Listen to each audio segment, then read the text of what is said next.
Our next speaker is Jess Van Garsee. She is a professional coach and meditation expert. She helps people become the best versions of themselves and lives more joyful, peaceful, and fulfilling lives through her work as a professional coach. She is also a highly trained meditation teacher, and the foundation of her coaching work is creating a unique meditation practice for each client that is easy, enjoyable, and effective. Meditation is an incredibly powerful and efficient way to make profound and lasting changes to the way you feel, think, live, and show up in your life for yourself and for those around you. And it doesn't have to be tedious or complicated. Thank you. Let's learn about that. Jess has coached thousands of people with busy minds and busy lives to enjoy a regular meditation practice and improve their mental, emotional, and physical well-being. Meditation makes us much more able to handle stress, demands, and challenges with more calm, grace. It reduces anxiety and overwhelm. You know those feelings we have sometimes as a caregiver? Yes. Improves sleep and gives us more capacity. It improves depression and emotional resilience. It makes us less reactive, more patient, and more present, and so much more. All this is helpful for any human being, and especially caregivers, as Jess knows this firsthand from her own caregiving journey. Ladies and gentlemen, please welcome Jess Van Garsee, please. Hi, everyone. Can you hear me okay? Yes.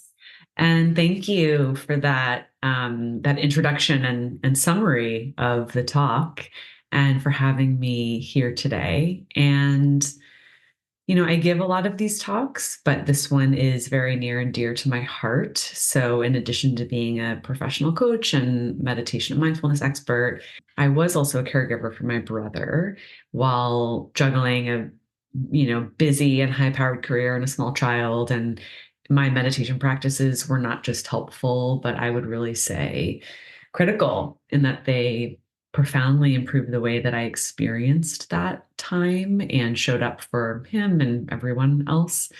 And that's a thing about meditation. It's truly the least selfish thing that we can do and really positively benefits everyone around us.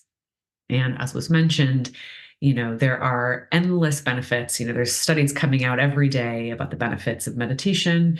But some that are particularly useful to people who are in a caregiving position is the increased ability to handle stress, a lot of challenges with equanimity and calm and grace. And it's really been shown to improve anxiety and depression, help with sleep, and just giving more energy and capacity to handle whatever comes our way, and makes us more emotionally resilient and emotionally balanced, and really increases our ability just to be in the present moment. And again, as was said, these things are helpful for any human, but especially people who are caregivers. And if you're like most people, though, I probably don't have to go on about the benefits of meditation. My guess is that you already know on some level it would help you, but actually doing it is where you get stuck. So you're not alone, and that's what I'm going to help you with today. So I'd love to just get a sense from those who are here. So tell me in the chat, or jump in, what are your biggest challenges when it comes to meditating? Like what gets in your way from having a regular meditation practice? You can just put it in the chat or jump in. I don't know how you've been doing it thus far. Time. Not having time. Great. What else? I wonder if, sometimes people have heard, of course, the word meditation, right? I wonder if sometimes people haven't seen it, been able to observe it, how it helps others. I wonder, you know what I mean? So it's easy to ignore. So maybe not having the time, and then maybe not really being convinced, in terms of seeing firsthand maybe how powerful it can be. Yeah, that's a great one. People have said it's hard to get the quiet space. Yes. And I see, Carol, you added, allowing yourself to be still to relax into the process. Yeah, really common. And yeah, and the reason that I am smiling as you share your struggles, is that you're in the right place. And I used to feel the exact same way. I had a really, I would call it complicated relationship with meditation, which I hear from so many clients. I knew I should be doing it. It had been recommended to me by many different people. I did see other people doing it and talking about how much it helped them, and I believed, all the studies that were always coming out about all the benefits, but I couldn't get my mind to quiet, and I had trouble finding the time, as you mentioned, and really sticking with it. And I see, Wendy, you added just, being in the habit of it, and Carol, breaking away from all the other demands and priorities. That is exactly my experience. And I struggled with it for many years. And then I worked with a coach myself, actually. And then I was able to meditate every day. I found myself looking forward to it. I started to experience such benefits that my family started calling me Jess 2.0. And, I've since taught thousands of people to integrate meditation into their lives. And I say that because they all come to me with these exact same challenges. So you're not alone. There is hope. And it's actually a lot easier than you imagine and totally within your reach. Meditation does not have to be tedious or complicated or take up a lot of time. And it can still be one of the best, most fruitful, biggest bang for your buck ways to take care of yourself and, in turn, better take care of others. There are a lot of myths and misconceptions about meditation that get in the way of having a regular and easeful practice. And I could talk for many hours to dispel them all, but today I'm going to focus on one of the biggest, which is what you mentioned, Ellen, which is meditation takes a lot of time, meaning you have to spend a lot of time doing it, and that it takes a lot of time doing it in order to get good at it. I'm using quotation marks, good at meditation, and to see results. And so I'll dig into this and explain this and give you some ways that you can actually start to integrate this into your life. But first, I want to show you in just a few minutes how you can change the way that you feel. So, if you will, close your eyes and just tune in to how you're feeling right now. Just kind of notice, how do you feel in your mind and your body. We're going to do a little before and after comparison. And we'll start with something really simple, which is put one hand on your belly and one hand on your chest. And breathe in through your nose and out through your nose. And as you do, I want you to bring the breath all the way down into the belly so that your stomach is inflating on your in breath and deflating on your out breath. And we tend to breathe very shallowly, so it might feel like you're forcing it a little bit, might take some attention and intention to inflate the belly on the breath, on the in breath, and deflate it on the out breath. And now I want you to notice the hand that's on your chest.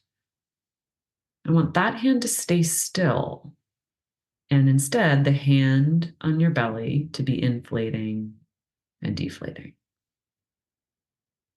So you're really breathing into the belly, not into the chest.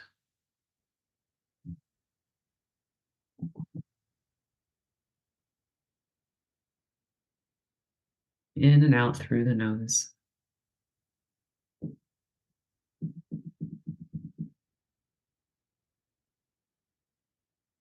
Then you can drop your hands, keep the eyes closed, and just let your breath return to normal.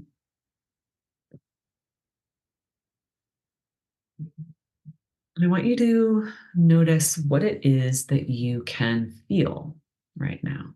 So maybe your feet on the floor, back against a chair, maybe clothes rubbing against your skin,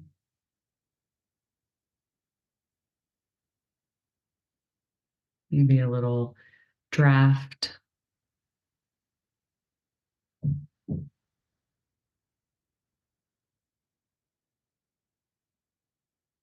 And then bring that attention to what you can hear. So you hear the sound of my voice. What else can you hear?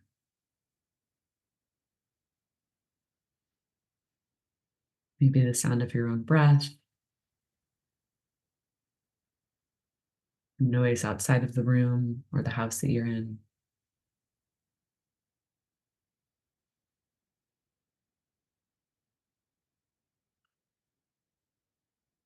And now bring that attention to what you can taste.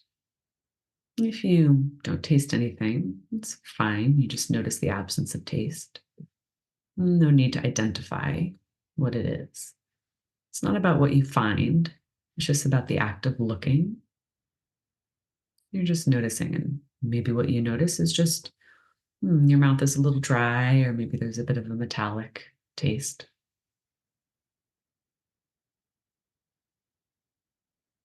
And similarly, notice what it is that you can smell. Again, no problem if you don't smell anything. Just notice what the inside of your nostrils might feel like as you smell.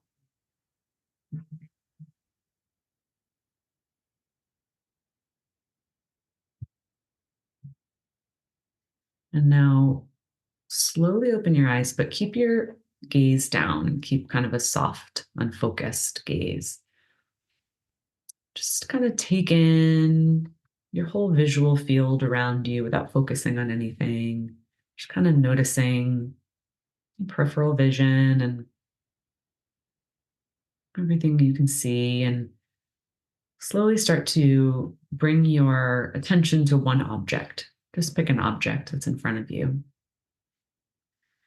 and study it as if you were going to draw it from memory later. Or if you are not an artist, if you were to tell someone about it later who had never seen this thing before, how would you describe it? What would you commit to memory? You can look at its shape, size, color, texture.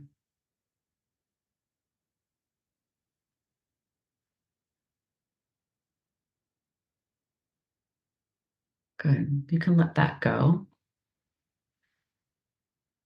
And just 1 or 2 minutes later, check in. What did you notice? Is there anything that's shifted in you from before we began? Anybody want to share? More relaxed, Good. little less stressed. Good. We'll take it. And these are. Did Were you that going to say something else? did that process take how long? I think that probably took about 3 minutes, Mm.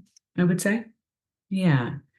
And I'm seeing a question from Susan. The challenge is brain noise it must take to practice to be able to do this correctly. Tell me a little bit more about your question, Susan. So I think like I understand the practice, but for me, when I start to slow everything down, right? You're slowing your system down by controlling your breathing and being intentional about your movements. But then maybe it's just a female thing. I don't know. I'm like, oh, did I figure out dinner tonight? I don't know if I did do that. And then it just hops around like a little chicken. And you're like, shut up, I'm trying to meditate. That is not a female thing. That is a human thing. Okay, So well, congratulations, you have a brain. The brain is meant to think like the heart is meant to beat. And one of the great myths of meditation is that we are supposed to get rid of our thoughts, have mastery over them, clear our minds, achieve some sort of peaceful state in order for it to be working. And that's just really not the case. It's one of the greatest myths. I would say almost the second one after what I'm talking about today in terms of that it takes a lot of time. So there are a lot of different kinds of techniques. I'll speak to that in a little bit. The biggest piece of advice, the first step is to not make wrong the fact that you have thoughts. It's perfectly normal. And whenever you notice that you're having thoughts, you just come back to, in this case, we were doing the breath. There are lots of other, or the senses, there's lots of other practices. But whatever you've set out to do in that particular meditation or mindfulness practice, you notice that you're having thoughts, and without getting frustrated or having thoughts or making it wrong, having thoughts about the thoughts or making it wrong, you just come back to what it is that the object of your attention is. And that's meditating. That is actually what meditating is like. It's a constant drifting and coming back and drifting and coming back. The gurus who sit with their legs crossed and meditate for hours on end, they're also having thoughts and coming back and having thoughts and coming back. So there's nothing wrong with that. Yeah. And, these little practices are just that, little practices that you can do anytime, anywhere, and without needing to spend a lot of time doing them. As I said, that was maybe 3 minutes. I've worked with many, many, many clients, and not a single one of them came to me because they had all this extra time in their day they were looking to fill. Quite the opposite. They all felt like there just wasn't enough time in the day, and they were burned out and stressed and frazzled trying to do it all. And, balance and self-care were lovely, but, pretty laughable ideas. And so if you also don't feel like you have time to meditate, I'll ask you to consider this, that taking time to meditate is like taking time to put gas in your car. So we all know that feeling of like, you get in your car to go somewhere, you're already a little bit late, you realize you're close to empty, and you think like, I have to go to the, stop at the gas station. But of course you do it, because what ends up taking more time, either stopping to get gas or running out of gas and getting stranded on the side of the road, and having to call AAA. Another way to look at it is, if you've ever watched race car driving, these cars are speeding around the track. The whole point is to go the fastest to win. But what do these drivers do? They pull over, come to a dead stop mid-race, get their tires changed so that they can then get around those curves on the track with more precision and safety, and ultimately win the race. I watch over and over those very clients of mine I mentioned who didn't think they had time to meditate. Once we develop a practice that works for them and integrate it into their lives, they experience what I call the meditation time warp, which you too can experience, which is whatever time you put into meditation, you will get back manyfold. You'll experience more spaciousness and time in your life, and with that, more balance, bandwidth, never mind the ability to just be present in your life and enjoy it. But it is the most productive and the least selfish thing that you can do all day, because it truly benefits every single person that you come into contact with. If you still feel like you're struggling to find even a few minutes to close your eyes, you can do these little practices I taught you today with your eyes open.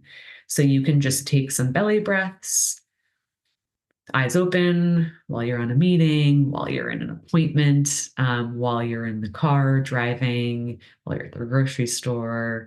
You can just take a couple of those belly breaths, or you can come to your senses, which is the second exercise I taught you, which is just to notice, what am I seeing? What am I feeling? What am I hearing? What am I tasting? What am I smelling? Right?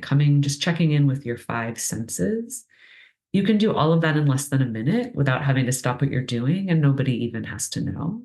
So you can even practice now while I keep talking. What I really encourage is that, rather than thinking of meditation as something you have to carve out time to do, or have to kind of give something else up in order to do it, you can bring mindfulness practices like this to whatever you're doing.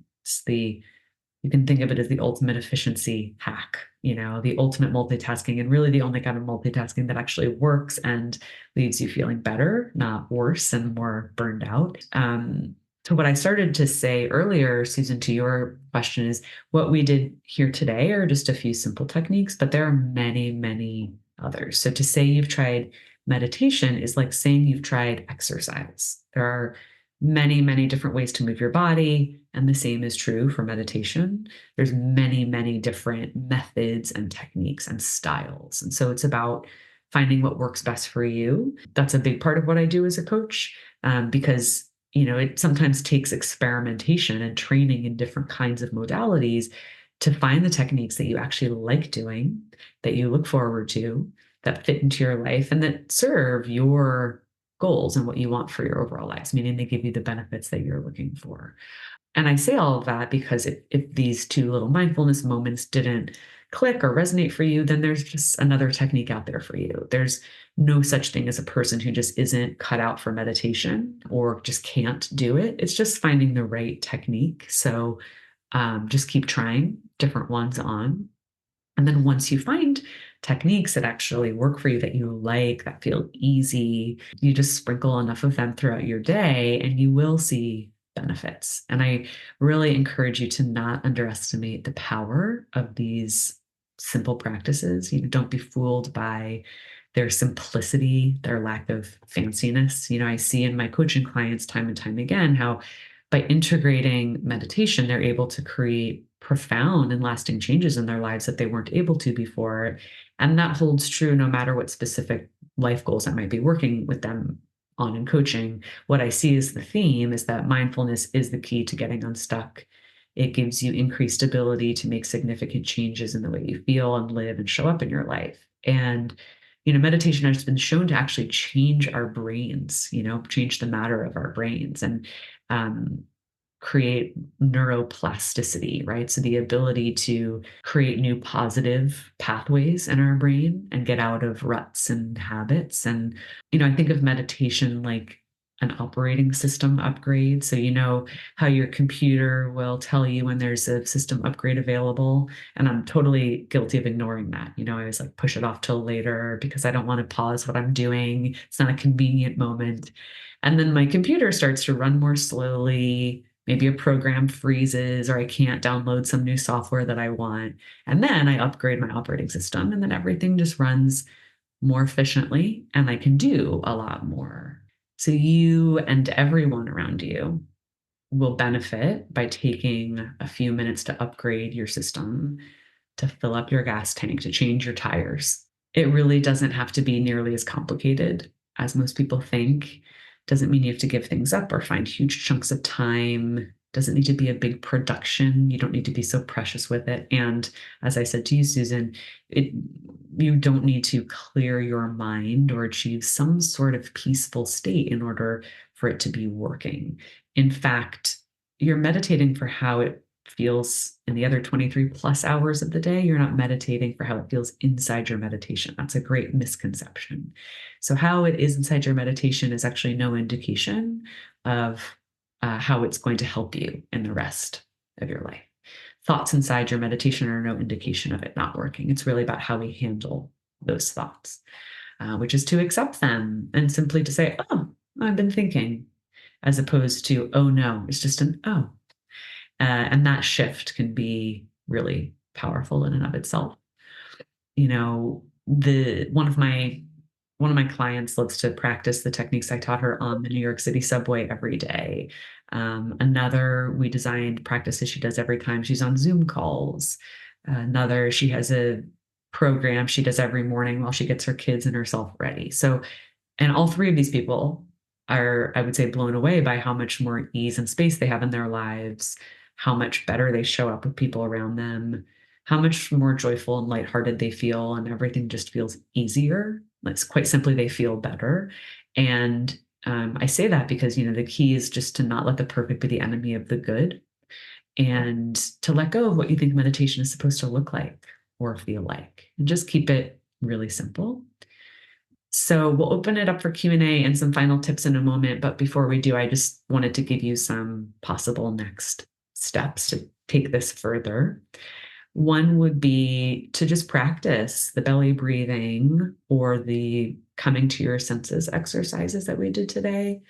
Again, just noticing, what am I hearing? What am I seeing? What am I feeling? What am I smelling? What am I tasting? You could set an alarm on your phone to go off 4 times a day. And whenever it does, just spend 60 seconds doing one or both of those practices. I also created a free guide with my top meditation tips, which you can download by clicking the link in the chat. Thank you so much, Elise. And then lastly, I'm offering 5 complimentary breakthrough coaching sessions with me. These are one-on-one calls where we'll spend about 30 minutes or so talking about where you are, where you want to go, some possible options for you to bridge that gap. That might include meditation and mindfulness. It often does, but there are many other ways that I work with clients. And if you're interested in working together beyond that, we can spend more time discussing that. But otherwise, I'll bless you on your way. And either way, you'll get value. And if more than 5 people are interested, I choose the 5 I feel could most benefit from our time together. So the link to apply for one of those sessions is also in the chat. Thank you very much, Elise. And I encourage you to take advantage of some free one-on-one time with me. And so with that, we can open it up to any other questions. Hey, Jess, can you define spaciousness? Mm-hmm. Yeah. To me, spaciousness is a feeling, right? I know that most people come to me thinking like there's just not enough hours in the day, right? One of my clients described it as she has one nostril above water, not just like I'm barely keeping my head above water. What happens over and over is that suddenly there just actually seems to feel like there's more time in the day. And it sounds sort of magical, this meditation time warp, but it's based, it makes sense if you think about it, because some of the benefits of meditation are our sleep, the quality of our sleep improves. So we need less of it, gives us energy. It gives us like the ability to kind of focus. It gives us the ability to handle more. We feel less stress. We feel less overwhelmed. And we're really not in our heads so much. We're not like in the past, in the future, or like overthinking how to do something. And so when you peel all that away, you actually do have a lot more time in the day. Time isn't wasted in those ways. So does that answer your question? Yes. Yeah, good. That was certainly my experience. I mean, my life got much more demanding after I learned to meditate, and yet it felt much more like manageable. Yeah. I'm looking. Let's see here. Does anyone else have any questions for Jess? And do you see, I just want to make sure everyone sees there's 2 links in your chat box. One is for her free meditation guide, and the other one is to, I think it's a super small application, right? Yeah, there's about 4 questions on there. Yeah, that Just one helps fill me, out. make sure I'll be a good fit and that, I can be of service to you. Yeah, if you're interested in a free coaching session with Jess, definitely fill out the link that you see in your chat. You're probably going to have a lot of people signing up for that. Yeah, that's why I do have to limit it. I do have to limit it. And so these questions just help me pick who I feel like I can be of most benefit to. Yeah. Yeah. Can be helped the most. I think this is really interesting because personally, I used to meditate, but how I was taught definitely took more time than what we experience today. So is that something that's evolving then? As I said, there are so many different techniques. So I teach some techniques where you do sit with your eyes closed for 20 minutes. Yeah. Absolutely. And I teach some that are as short, and as integrated into your daily life. And to me, it's really about finding what works best for you, because what the magical style is the one that you're actually going to do every day, right? Consistency is the key.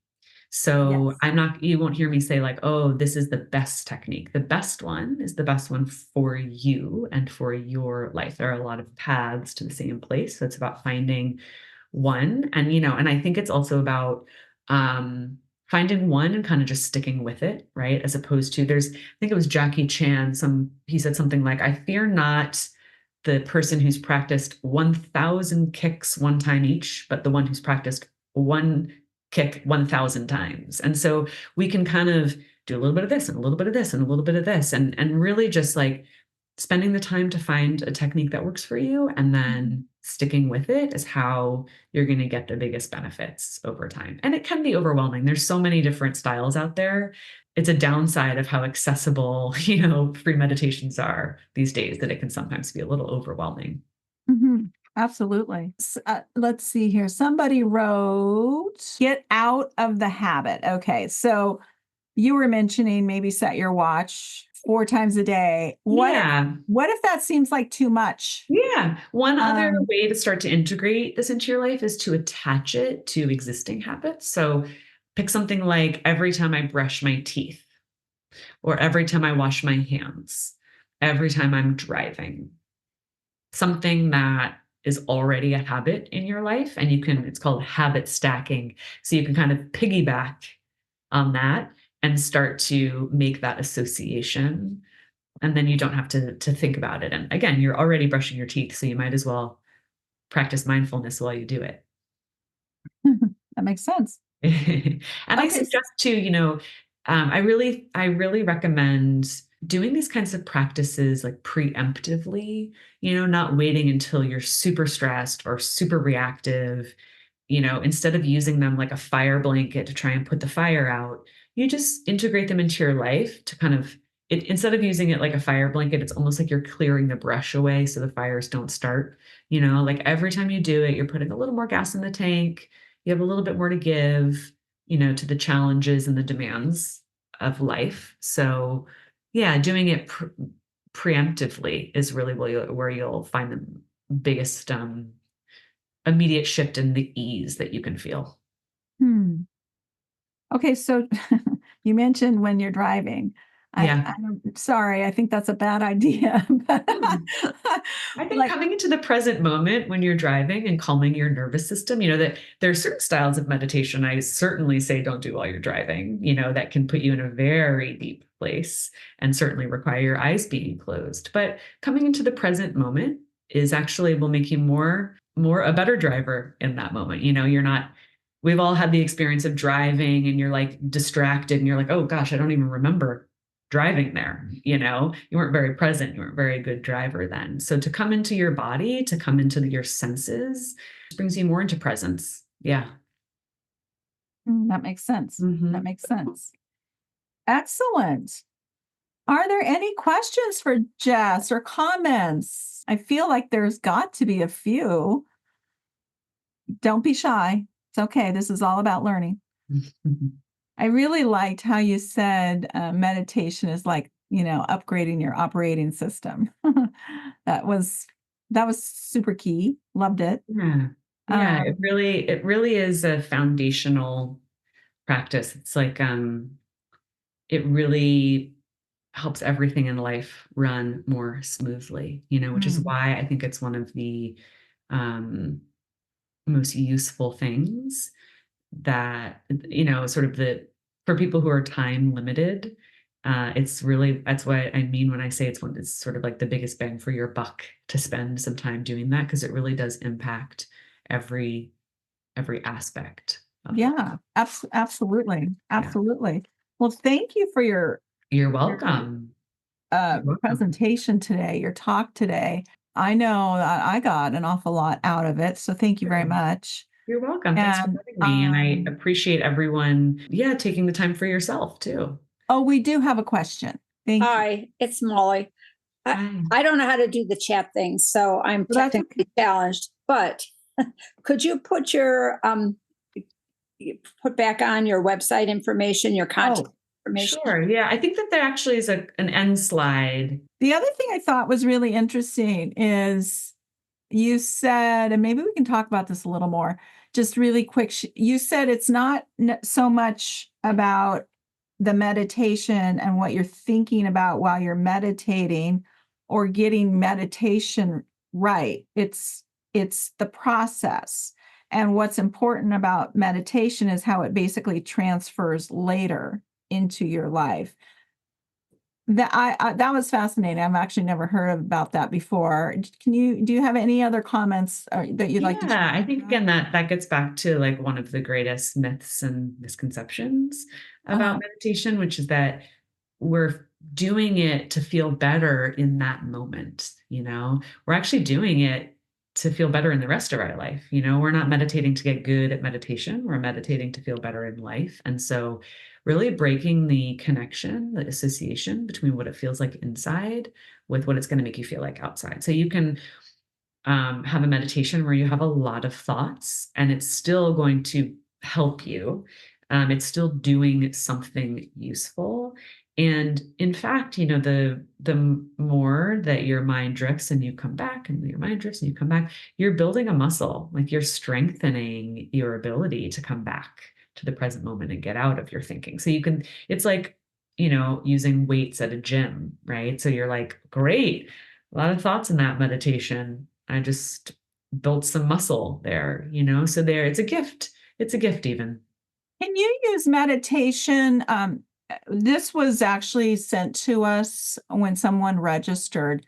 Can you use meditation to sort of forget about, something horrific that you keep experiencing over and over and over?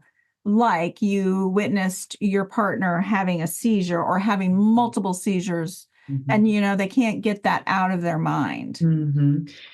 Two things I'll say. One is, you don't go into meditation with some sort of intention, because that's the best way to not get it, so we don't sit down and meditate like, I'm going to meditate to like solve this problem or get this out of my head, right? And what I would say is, meditation can be very effective for trauma, but that is an area where I recommend you work with a professional. I would not try and do that on your own. When there is trauma, that's when I would recommend you work with a meditation teacher or a coach, some professional. Yeah, Great. It can be really powerful. Great. Thank you. Thank you. Well, gosh, Jess, that was just fascinating, and really appreciate you taking your time today to help all of us, use meditation to get through our lives and to make not only our life better, but of course, all of those around us. That was really key information as well. So thank you. Yeah, thank you for having me. Oh, thank you so much. And thank you to Susan for finding you. Thanks for inviting me. And I have to hop off. So have a great rest of the conference. Have a great rest of your day. Okay. Again. Okay. Thank you. Take care. Thank you. Bye-bye. Bye-bye.